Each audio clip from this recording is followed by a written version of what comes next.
Bir Allah'ın kulu ya. Evet, mutlu. 112, 112. A major earthquake struck Turkey and Syria on Monday, flattening thousands of buildings.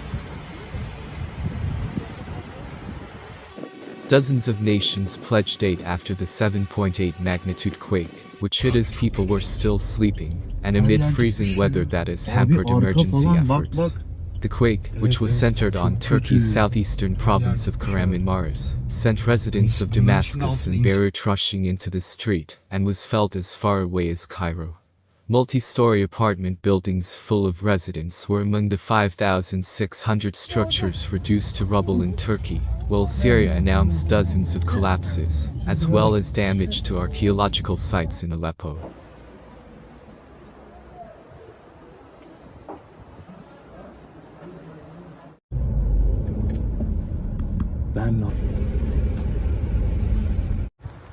Monday's first earthquake struck at 4:17 a.m. at a depth of about 18 kilometers near the Turkish city of Gaziantep, which is home to around 2 million people.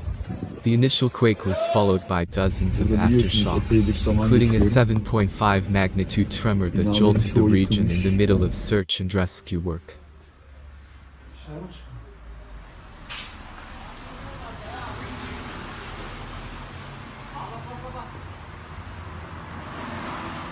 Denmark's Geological Institute said tremors reached the east coast of Greenland about 8 minutes after the main quake struck Turkey.